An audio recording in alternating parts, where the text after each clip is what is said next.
Welcome to the Mental Advantage Podcast. Whether you're an athlete trying to perform at your best when it counts the most, a coach or business leader trying to get more out of your team, or someone looking for more personal growth, this is the place for you. This podcast is your map to guide you to the right mindset, systems, and strategies you need to become the best version of yourself. And now, here's John Cullen and Brandon Allen.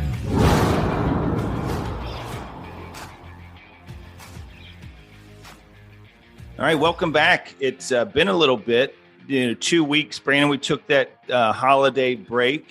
How was everything? Do you have a good time on the holidays? I know we've talked, but just for the listeners, you could share. Yeah, I mean, it was great. It was a good time spending time with family, seeing everybody, and of course, probably eating a little too much.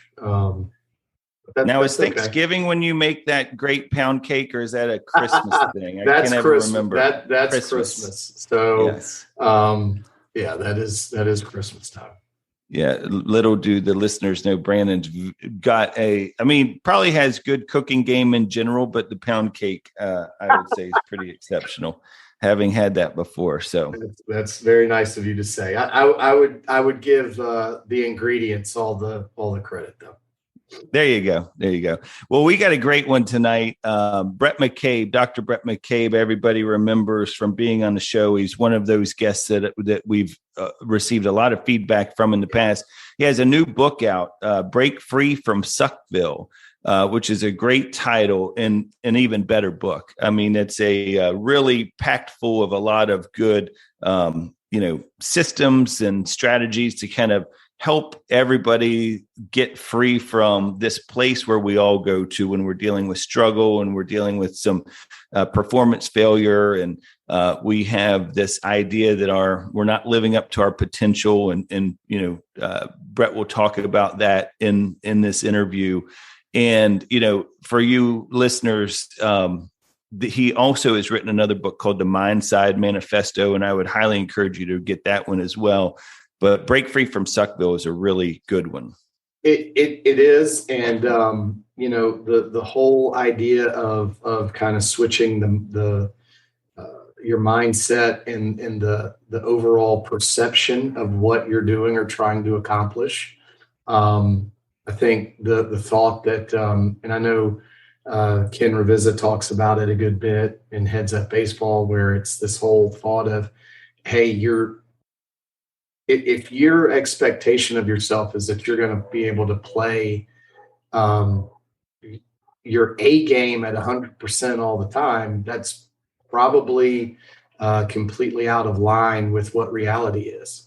And if that is the standard that you're holding yourself to, then that's out of line. And that's where you find yourself in Suckville, right? That you've kind of, and we get into it, right? Others and outside influences can certainly put you there as well. And you make a great comment about, just kind of getting dropped off there. But I think the thought of, hey, give me 100% of what you've got that day, even if it's a B or C game, and allow your mindset to have, to go to that place of honesty.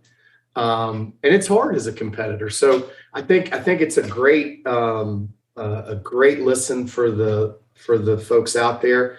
I love the fact that you kind of open up a little bit about where you were when we were in school, because I remember vividly that kind of week or two of stretch where you kind of get into it. It's really great. So I think the listeners are in for a treat. I usually say that, but I think they're really going to enjoy this one.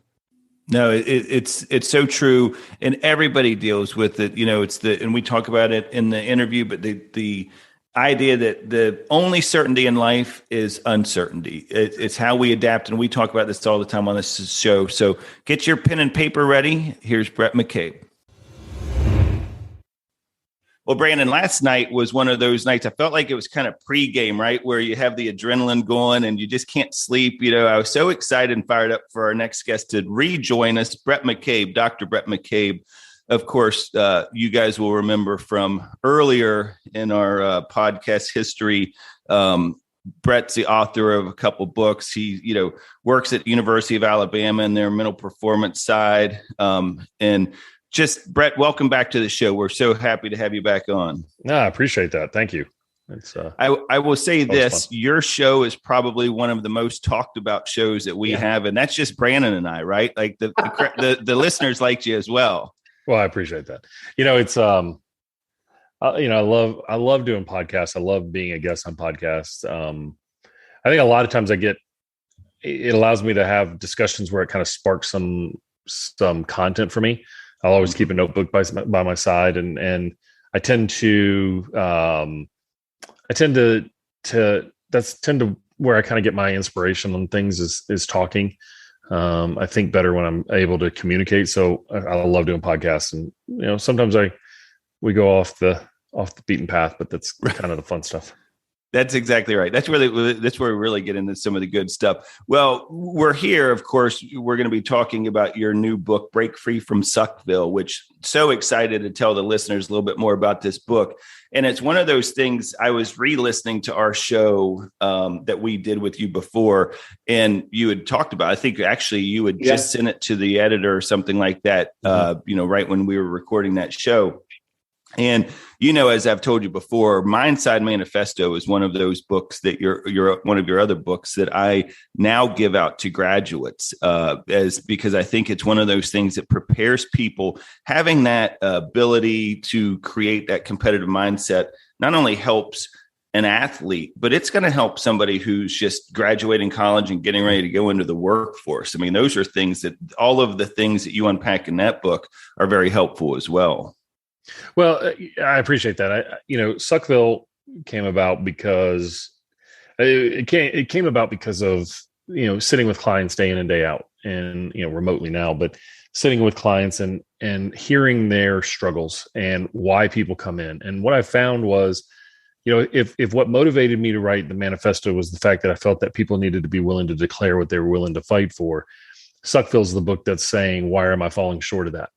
And so Suckville is this concept for the listeners that it's the space between what you perceive as your potential. It's not your expectations. That's not what it's your potential. We all are stuck to this.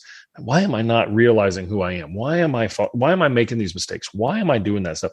And your reality. And the problem is that potential, that nebulous of that potential is so far removed from what's actually normal. And it's also it's not even achievable. You'll never achieve your potential because as you improve and as you gain more success, you push it further and further away from you because as your reality increases and improves, you push the potential further away. And so the thing that I always find interesting in this is when people come to see me and I kind of explain it to them is like, look, you're in this area I call Suckville. They're like, oh my God, you just described me. And the early part of the book, I've gotten so many text messages of like, hey, are you talking about me? I mean, and I'm not. I'm not talking about any one person. I'm actually probably talking about me more than anything. But the important part of it is we can get out of Suckville by changing our perception on the things that we do. Okay. And that simple mental trick is just like, look, we're going to start looking at things differently. We're all looking and fighting to try to get the best out of what we can do, but we're never going to hit that potential. So why don't we make the best of what we're doing today? And let's just be okay with that. Because if we're constantly, if we're winning the day, we win the week. If we win the weeks, we win the months. If we win the months, we win the seasons. If you do those things, I think we have a better chance of success over the long run. And that's what that's what I want to try to do. So Bhrett, because as a former athlete, I think we all know that there were days that you didn't have your A game, right? And I think as just a human being, to embrace the fact that, hey, you know what, today's a C day for me, but I'm going to give you 100% of my C, right? Yep. So it's trying to find that. Is there a through your discussions and with your clients, is there a common thread that you kind of found, or was something where you could say, you know what, realistically, your 50% of your days are going to be, quote unquote off? There's a couple things that have guided me in that. One is I always think back to the Ken Ravizza quote, which was kind of shocking when I first heard it, but I think it's so true, is that it's something along the lines, I'm going to paraphrase it, so I'm sure somebody will send me a message to correct me, but is, are you so mentally weak that you need to be confident to play good? And I love that statement, because at first you're like, all right, a-hole. But then you start thinking about it and you're like, no, man, he's actually right. The other one is I did a podcast on my podcast when I was much more heavily invested in spending time with, had more guests on. And he was the band director at the University of Alabama at the time, and very successful player. He was a French horn specialist. He ended up getting the yips. I know people are like, what? Yeah, absolutely. Yips in the lips. And Really? he really struggled. Yeah, it was fascinating. But he really struggled. And he eventually got it all back together and started playing. But one of the things that he said is, and I thought this was fascinating, is he said, every musician goes out there probably like an athlete and wants to give their best experience. Like they go out there thinking they're going to have their best performance today. But by definition, best is a once in a lifetime experience. So let's stop anchoring against our one-time best of all time and trying to repeat it, because then that's not your best. Instead, let's give it the best that we have available that day. And it's a concept that I talked about in the manifesto very briefly. I've blown it out in a couple other areas, called capability and capacity, is that when you compete, you never have 100% of what you want. I've evolved that more and more into helping athletes understand those A game, B games, and C games. Right. We coach, we anchor, we expect our A game. But the reality is we play the vast majority of our games in our B and C phase. A happens less than 10% of the time. It's why I don't coach to the flow state. It's great. It's a great concept, writes a lot of books. But, I think it's one of those things that, that we have to be willing to accept whatever we have and make the most of it. I mean, I think, yeah. I think it's kind of like, I love the show, Iron Chef, when it was on. I love the show Chopped, from the cooking shows. It's mindless entertainment when I'm on the road, but that's what we have to be, right? We have to be willing to take what we have. Okay. We have to be willing to take what we have each day and not get mad that we don't have it. Right. It's not the time to evaluate that. It's the time to get it done in the heat of the moment and compete. Nobody cares that you fell short of what you believe, what we need or anything like that. And a lot of times, Bhrett, that's your own kind of projection of this perception you have of what you think your potential is, right? Like you believe, like you're the one who's putting it. Like, I'll give you a perfect example. When I was telling Brandon this, when I was reading this book, I called him up and it was like, man, I'm reading this thing and I'm thinking, when I was at the College of Charleston, and it never really hit me until I read this book, I was as one of your clients said, the mayor of Suckville. Yep. Because here's what happened to me. I had played junior college baseball up in Maryland, had a good career at the JUCO level, transferred to the College of Charleston. Because not all of what happens so many times, not all of my credits transferred down to the College of Charleston. I ended up having a redshirt my first year there. So now I go into the fall, still practicing, participating in inter-squad games and all that. But there's nothing. I'm like playing with house money at this point, right? Mm-hmm. Because I'm not playing to get into the lineup for the spring. I can go back and really just enjoy the game again. So I have probably what ended up being my best fall I've ever had. It's probably the best stretch of baseball I've ever had. I mean, I was hitting for power. I was doing things that I had not done since probably high school, just because that was the last time there was no expectations put on my play. So I go into that fall. We have a college, the intra-squad World Series, like most teams do. I think I probably hit, and if I'm off on this, I'm telling you, it's not going to be by much, but like 5 or 6 home runs in like a 4 or 5 game stretch. Like I just literally could not miss. And all of a sudden now, though, what that did for me, having that kind of a fall, is it raised my bar. I'm the one who raised the bar, because I'm the one who started thinking, well, that's how I should be playing all the time. So now fast forward to when it does matter again, when I do have to start playing for a lineup spot and all of those things the following fall, I never was the same player after that, because I always had this expectation I had placed on myself for the remaining part of my career that I was never living up to. Whether I showed up at the ballpark and was having a great game or not, I was always judging myself against that fall where I absolutely was like unstoppable, could have been drafted that fall. In my mind, that's that kind of approach I had. But so when I was reading this book, it really hit me because it ruined the love of the game for me. It ruined my desire to keep wanting to show up for practices and all the things that you talk about in the book, because it was always, no matter how good I was going to be, it was never going to compare to how I had that fall. And isn't that funny, that magical moment that we have, that situation that we're in, it becomes that anchor. Mm-hmm. And you were there because you weren't trying to repeat that. You were you were fully immersed in what you were doing, responding to the challenges and giving what you had. And it didn't have to meet some mythical level of ability or performance. That's the thing that I'm talking about here, is because when you anchor against that forever, you're going to be frustrated forever. Mm-hmm. You're never going to be happy. You're never going to be pleased. You're always going to be upset. And that's the crazy thing about it is as players, as coaches, as whatever, yes, we can demand a lot in the moment. I'm not saying to be, just lackadaisical, but there's a time for judgment and there's a time for getting it done. Let's separate the judgment from not in the performance area. And by doing that, we don't carry that judgment and that negative appraisal with us all the time. And that's why Suckville just continues and continues and continues and continues. And that's the problem. And so I like people to, realize that the game is really hard. Whatever game you play, life is really hard. Okay. It's not easy. It's not fair. People don't get treated the right way. It's not just, bad things happen to good people and good things happen to bad people. And that we don't always understand it, but what we have to do is be able to roll with it. And I've started kind of, after spending some time with Alan Jaeger again, and we all love, it kind of hit me is I've got a couple coaches across a couple sports I work with that are all from California, and they do this thing in the morning. Those guys, you call them men and women, they're like, "And what'd you do?" "Oh man, I got up and went out in the ocean this morning." Okay. But it's bigger than that to me. They're going out into the greatest unknown that we have in our environment. You don't know who's underneath you. You don't know who's, what's swimming underneath you and hunting you and all that. And they're just sitting out there floating.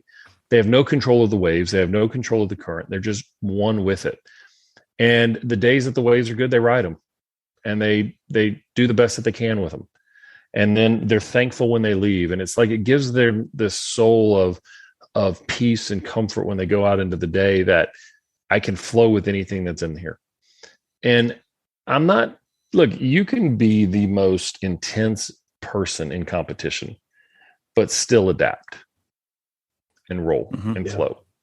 And you can be, and I'll tell you, most of the greats, they're adaptable.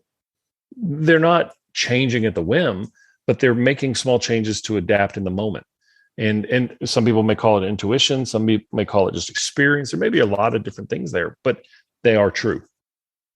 So Bhrett, how young can you start trying to break free? Because, in hearing you speak and talking about the book of trying to get out of this spot and these expectations. And nowadays you've got travel ball parents that put, they think their 12-year-old's going to sign, with LSU after a good weekend, right? And I still coach that level. And, some of the things that I've witnessed, I even have parents meetings now where I'm like, hey, your only job is to support them.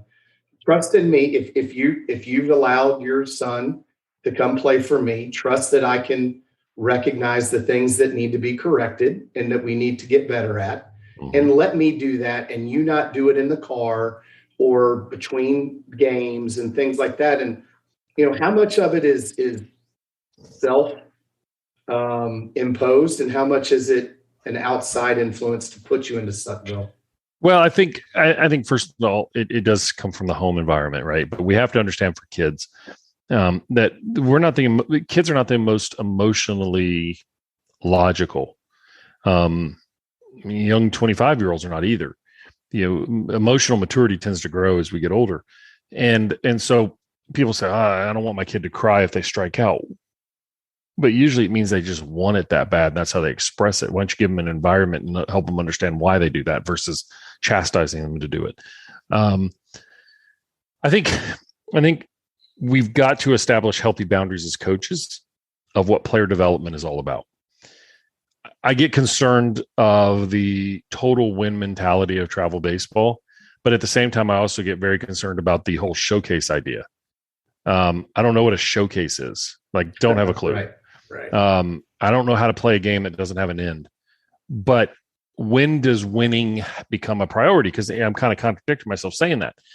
Well, if we're 10, we want to win, but we want to develop. And I was very fortunate. Absolutely. My dad was my coach all through everything. He was a college baseball player. We never won anything, but he would take a kid who came from the band and teach him how to play baseball. I never got picked for any of like the legacy travel teams because I was always moving. And I look at people and I'm like, what are we teaching our kids that it's win at all cost? What we're teaching them is there's no growth in struggle. And I'm not saying you have to struggle to succeed. What I'm saying is you got to learn how to win, and you got to learn how to win by trusting the tools that you have, because eventually you're going to face somebody bigger and stronger and better than you. And if you don't know how to adapt and overcome it, then you're going to become fixed in your mindset, and get in a really tough spot. And so, yeah. No, it's funny. Both of you make me think about a story I just recently heard somebody that you work with really closely, Nick Saban, tell when he was how close I work with him. I think I'm just happy to be in his environment. Well, exactly. But the reality of it is he was talking about a player that had come to him. I don't know how many years ago this would have been, and asked him, he was complaining about playing time. And Coach Saban said to him, who do you think you're better than? And he said, nobody. And Coach Saban said, well, wait a second. You're coming to me complaining about playing time, but you don't think you're better than anybody on the field.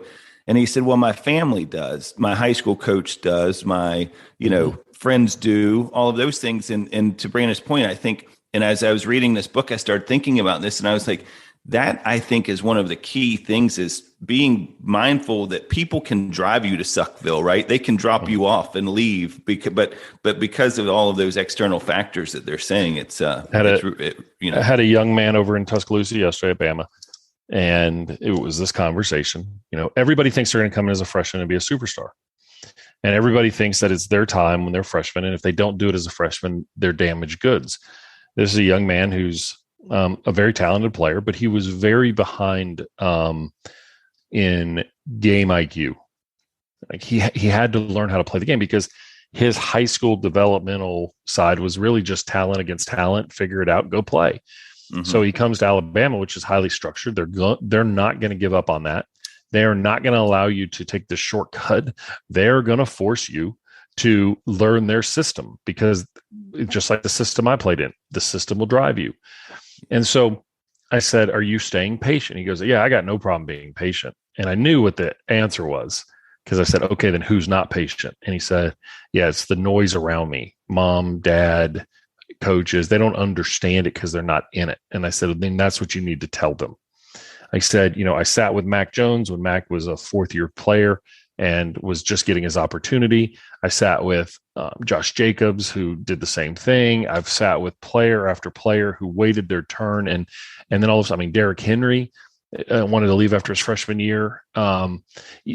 People don't realize that sometimes there are players that are better than you. They may not look better than you, but they play better than you.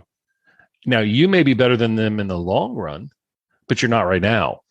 And players have to realize this. I hear players always say, just give me a chance. Well, your chance is every day at practice.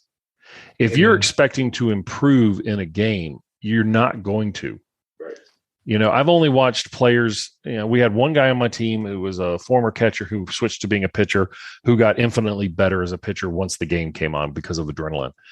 But I don't know many other guys that do that. I think if your systems are broken down before you get there, they are going to be exposed under pressure. And players and parents are like, they just need a chance. Well, their chance is how they show up every day. And you know what? Sometimes you are the third best player on the team, but you're behind two players at your position. That sucks. Okay. Yeah. That sucks. That happens. If you look at the quarterback room at Alabama, that happened. Yeah. You had 3 NFL starters in that room. There's only one ball. There's only one man that can stand under center. And Jalen left, but Jalen did it the right way. Jalen Hurts. He didn't blow it up. He stuck with the team. He ended up winning the SEC championship for the team. He did what he had to do, and he left in the right way. He stayed and he contributed, and he got beaten. He got beaten out by Tua. Okay. All right. Mac didn't beat out either of those two.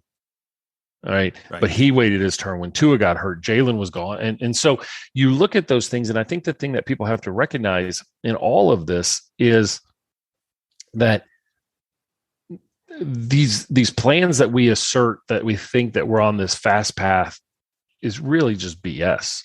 Yeah. It's the equivalent of what we see on Instagram, where you see one picture, but there were 10,000 outtakes. And we don't see the filters that are placed and all the buffing that happens. We're only seeing, you're only seeing the business person with the rented jet.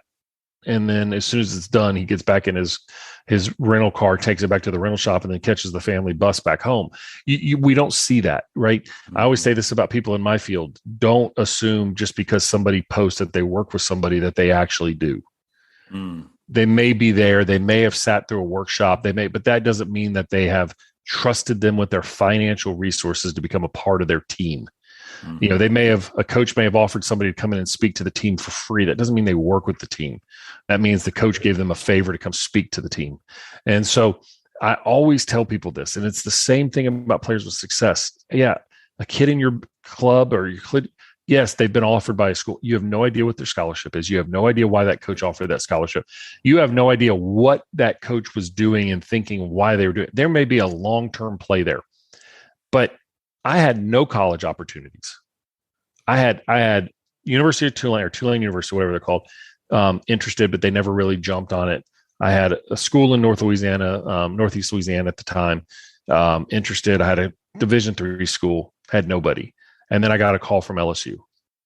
And it was because of a family friend. I'm not going to lie. I mean, it was somebody who got my information in front of somebody. And coach looked at it and said, "Oh, this is a long-term project. I like this kid." And he saw that. And I think coach saw that a lot in people. And I think people have to realize is that where we make our mistake is we try to force it into a timeline that fits our convenience, but not our construction. It fits our desires, but not really our development. And so people must realize that let's judge it at the end. Let's look back at it. You're not running out of time.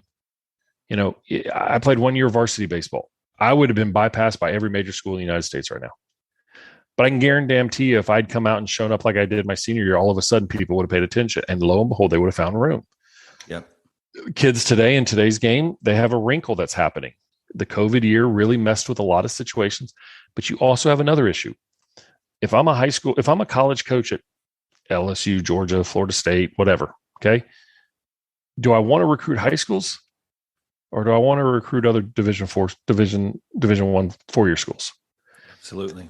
And I know LSU, with the change of their coach, and I'm pumped to see what he does, but he just brought in a young man, I can't pronounce his name, from University of San Francisco that throws high 90s from the left side. Mm-hmm. Okay. You wouldn't get that kid out of high school, but right. You can get that kid out of a 4-year school.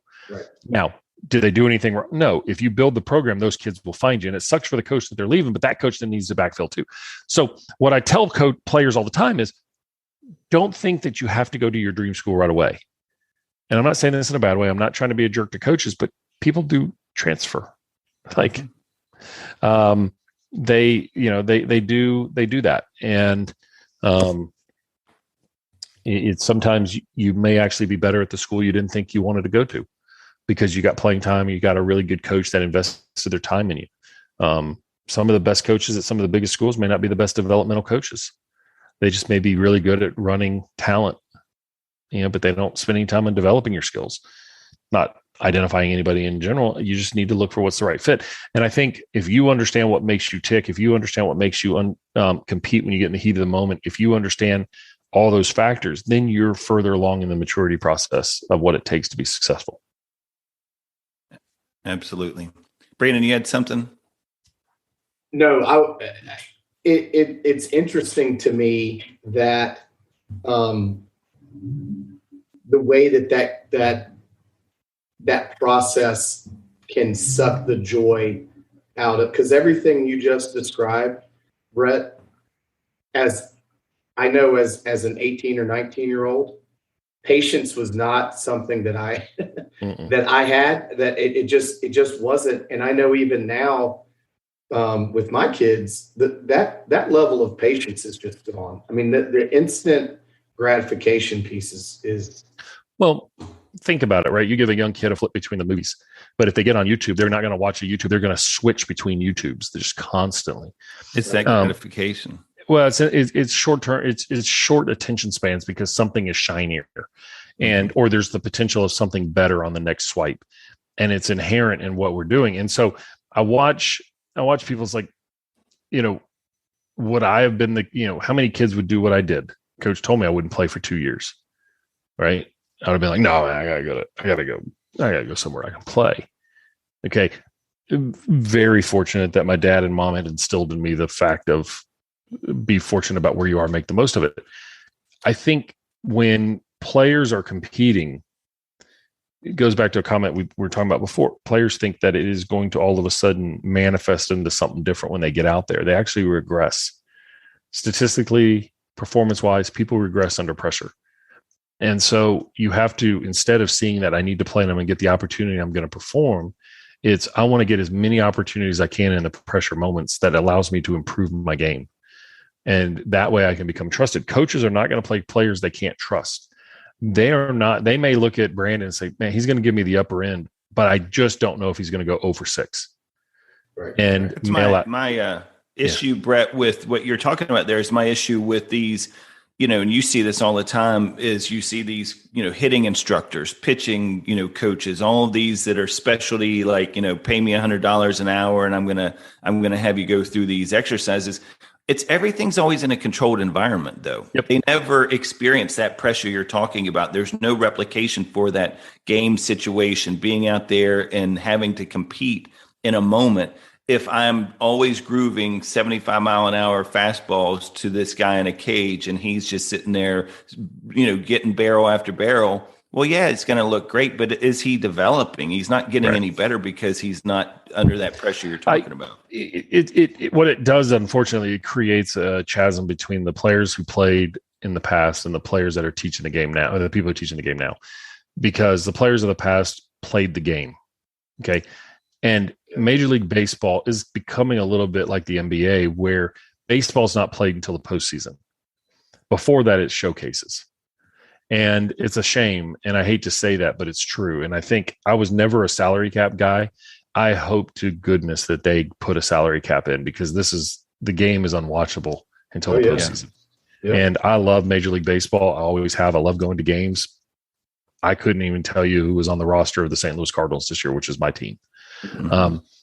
I think Bud Selig was the worst commissioner in the history of all sports.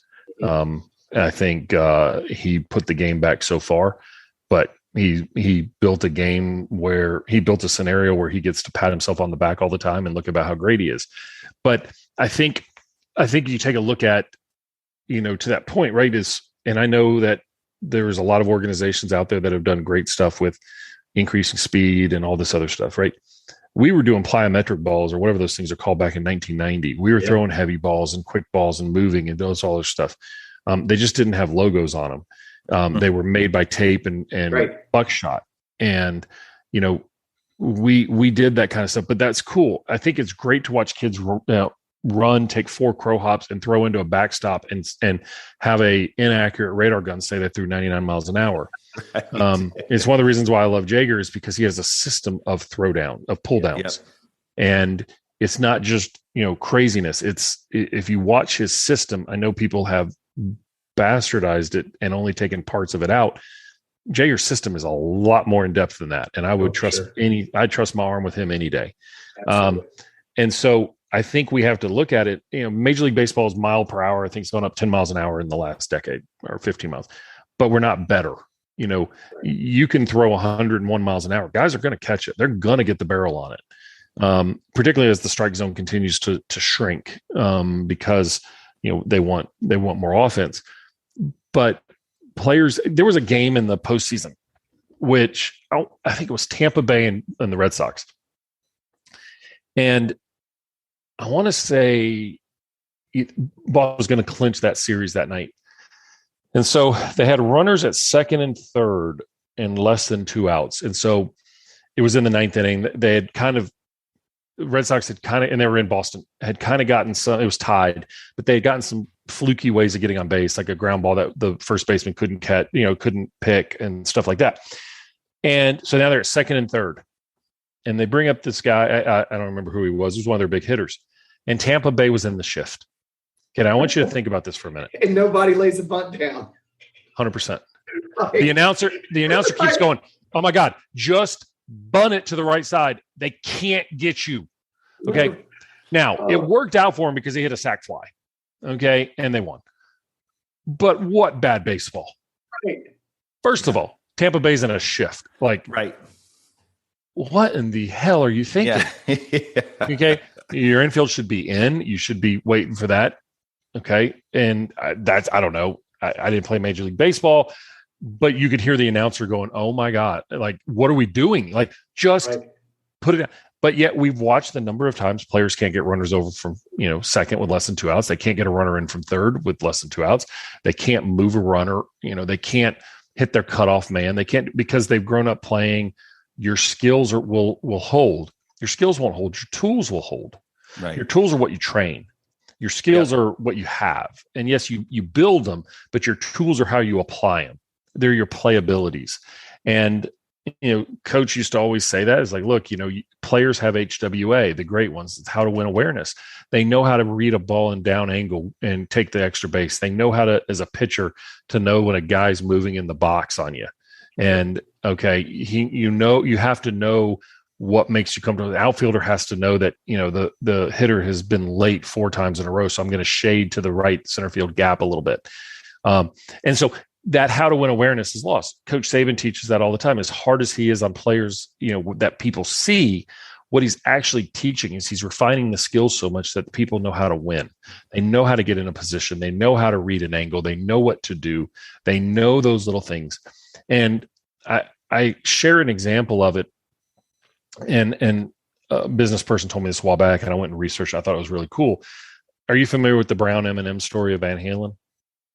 Is that the one with the rider that they putting the rider? They just wanted to make sure that people read it. They read the whole thing. Correct. And so just for people who are listening, it's a very well stated thing. It's such a brilliant thing, right? Mm-hmm. We look at musicians like that. We go, oh, they're not very smart. No, David Lee Roth is brilliant. Okay. And so what he did was he knew that there was a high risk of his setups and his stage. And it was important because he'd hit his head before and it had to be done to precision. And so what they did is they mandated in their green room that they had to have a bowl of M&Ms. But what they did is during the setup aspect of the stage, in one random line, they put that the M&Ms would have no brown M&Ms. And it was a way for them to have a check that knew that people were ready. Mm-hmm. And they had read it. And there are brown M&Ms in everything that we do in our life. And there's brown M&Ms in everything we do in our game. We sit there and we look at, can a player in practice when they're trying to get the bunt down, are they just going through the motions of laying down the bunt? Well, then they can't get it down in a game. Okay. If they're just fielding balls, I listened to Tim Corbin, who I'm just a massive, massive fan of Corb's, at the ABCA a couple of years ago. And he was talking about how they chart every single ground ball. Now they have the access to do it. I know people will say, but I'll tell you, one of my dear friends we're speaking this week is Patrick Murphy at the University of Alabama softball. Mm-hmm. And, I made a comment within Alabama one day. I said, because I'm a consultant there, so I get paid by use. And I said, some coach, he said, do all the coaches use you? I said, yeah, most do. It was a couple of years ago. And this coach isn't there anymore. And I said, yeah, this so-and-so coach doesn't have the money. And he said, that's BS. It's where they're choosing to spend their money or where they're choosing to go raise their money. Yeah. And that was an important thing. Is like, what's important to you are those brown M&Ms. If we're more important about how good our uniforms look, okay, I get it. Like, it is important. Like, that is critical. It sounds crazy. We didn't shine our shoes. Like I've been around baseball teams where your shoes had to be black every game. we worried about our dugouts being clean. We worried about the entrance from the visitors' bus stop being clean. Right. We worried about the bullpens being perfect because we wanted them to see that attention to detail, not the attention to detail that everybody else does. And those are the little things that are different. Coach Saban's stuff is, players, the way that we treat players in rehab, from physical rehab, or the way we treat with them emotionally. Those are the brown M&Ms that everybody just overlooks. Okay. They may say, oh, they have a big budget. It's not that. It's the people that are willing to make those sacrifices to do that. And that's, as a coach, you've got to teach your players how to buy into that. As parents, you've got to educate your kids is that, okay, you may not be playing, but is it because you don't do the little things right? Right. Are you causing stress for your coach because you're not going to class? Because all that does is put a negative image or taste in the mouth of the coach. Why would they want to play you at that point? Well, and you talk about how decisions create habits, and habits then create that momentum, that positive momentum. And so, to your point, whether it's spending money to have someone like you being a part of the team and being able to start creating things like that, or even going to class, right? Mm-hmm. Are there specific habits that our listeners will be able to get from break from Suckville, or is that the habit or the habitual piece of it is an extremely personal? Well, I do want people to find their own habits. I think there's a couple of things. One is you do have to develop your own process and system, right?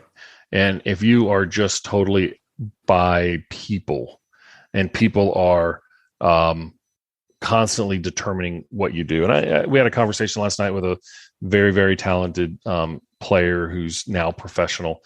And he was like, I just got to be better at doing my schedule. I guess got to be better on this. I said, whoa. At your age, nobody does this. Okay. You have to learn to do this. And I said, I don't mean to give you a pass, but there is some truth to this. You are probably holding yourself to a standard that not many people can do. And why don't we learn to do it? So I think, to your question, what are some of the things that we can do? One is, I think we have to learn who we are when we're in the heat of the moment. I think that's a habit. Some of the habits that we do is journaling, planning your practice, having a plan when you show up. Those things are all really, really important. If you don't do that, then you're just fooling yourself. You're just guessing. It's like going to the grocery store without a list. You'll come home with a lot of crap and forget what you needed to go there for. Some of the other habits, I think, are, look, I was raised by a dad who was military. So if you're a minute late, you're an hour late.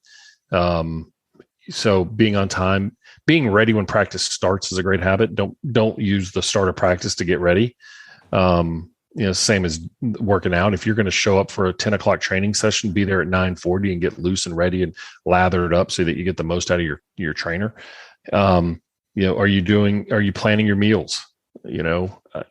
I don't do that anymore, but when I played, I did. I knew exactly what I was eating every day. I knew exactly why I was eating what I did. So I think those are all factors that are some of the habits that you want to do. I think the other thing too is, go ahead. I'm sorry. I was going to say the other thing too is learn from people who aren't in your sport. Don't be so siloed that the only people you learn for are people in baseball. Yeah, no, absolutely. And that's one of the things for you listeners. And I'm telling you right now, there's so much information in Break Free from Suckville that you will benefit from.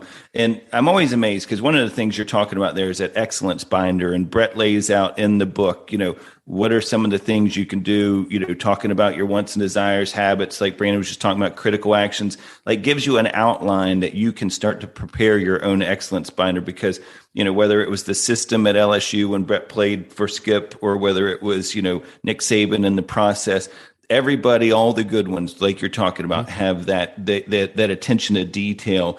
And, one of the things, Bhrett, that I think is important for the listeners to hear is, I'm always amazed when people go and they find the self-help section in Barnes and Noble or whatever, is they forget it's the self part of it, right? That's the critical piece. It begins with you. And one of the things I like that jumps off the page when you read this book is that even though you talk about the struggles, you talk about dealing with the certainty of uncertainty, when it comes to the application piece, you bring it right back to the player. In order to break free from Suckville or the player or the person, there's chapters in there about, what are you feeling? You are the guru. Change your perspective, your environment. Like, it's all about you, the individual, taking ownership. Can you talk a little bit in the last, 10 minutes here about just that ownership piece of it and how important that is?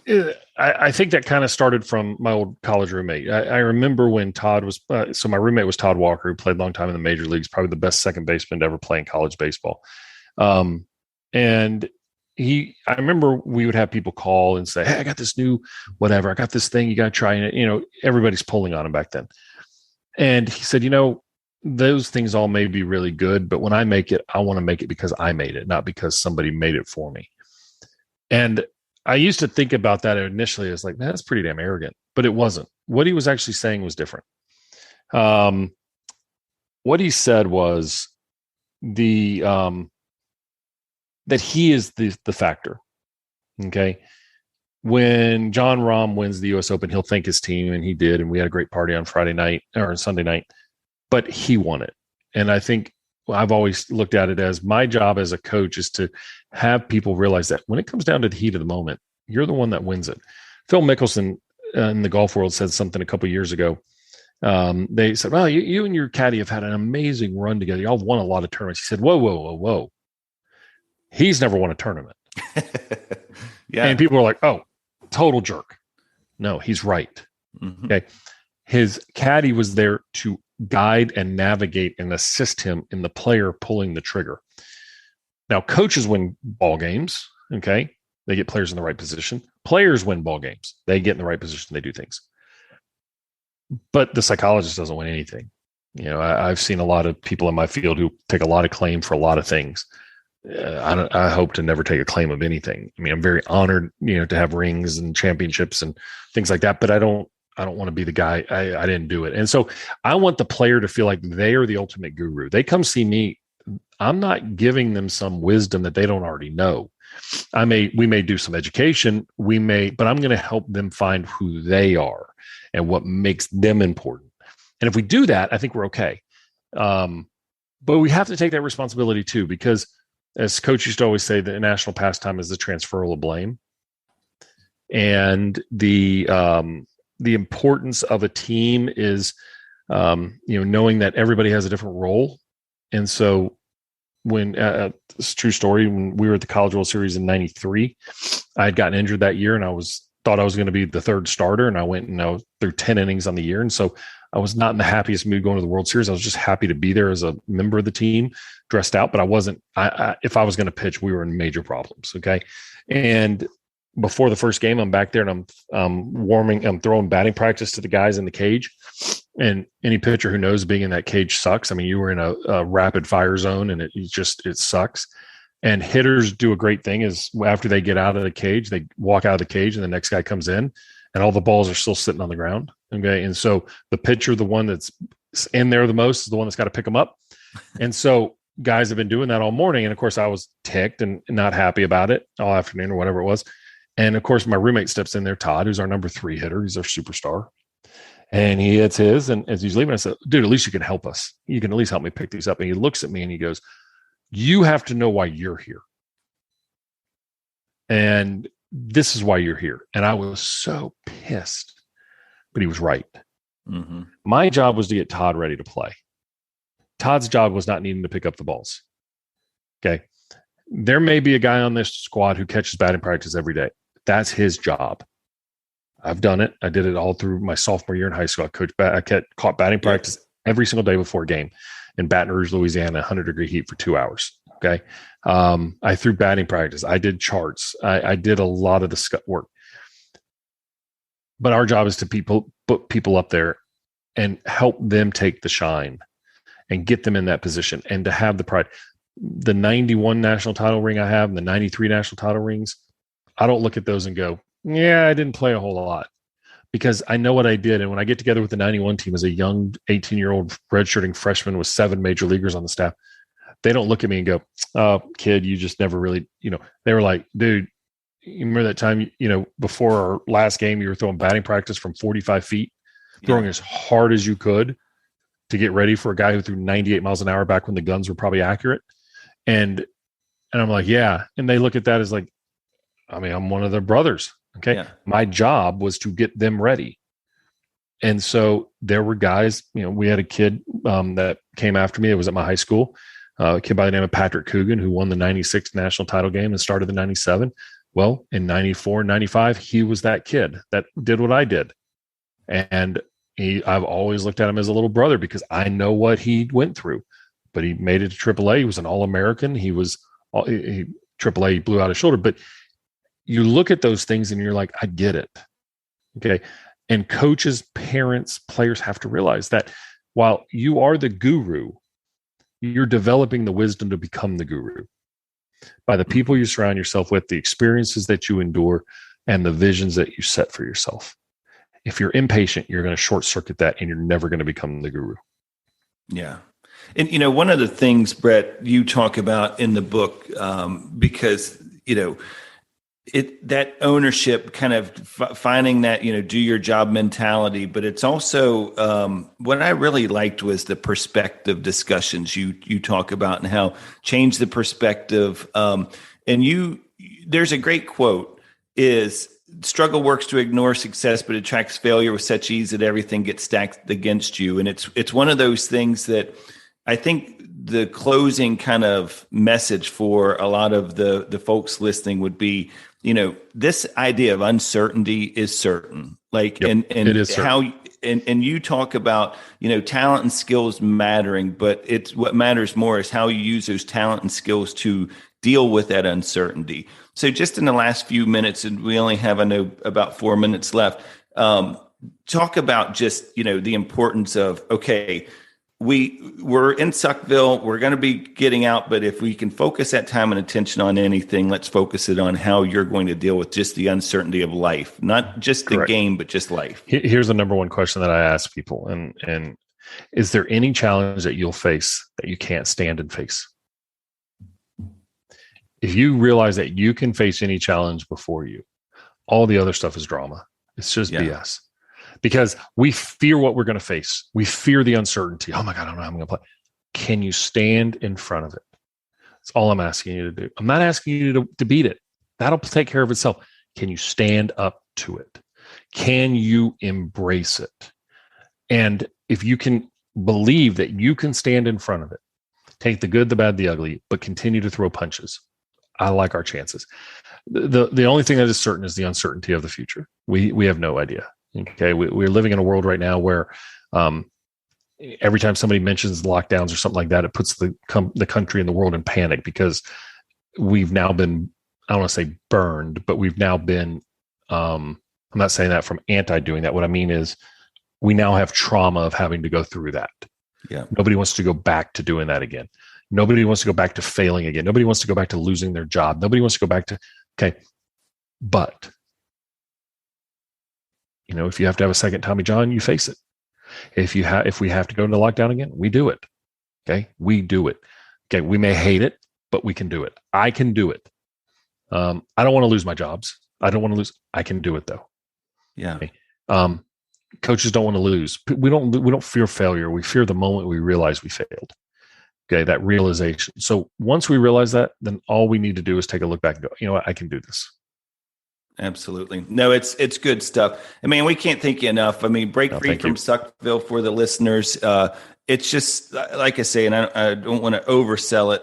Don't sell past the close, right? If I've learned anything in sales, that's it. Correct. But so much information in there that people will find useful. So thanks again, and best of luck, and good luck with your travels here this week. And we hope to talk to you soon again in the future. Anytime. Thank you so much. All right, take care. Bye-bye. Bye-bye. Want to provide feedback or stay up to date with the show? Visit our Instagram page at Mental Advantage Podcast, or you can send us an email at podcast@mentaladvantage.net. To have John Cullen work with you or your team, please write to him at john.cullen@mentaladvantage.net. Thanks for listening to today's episode.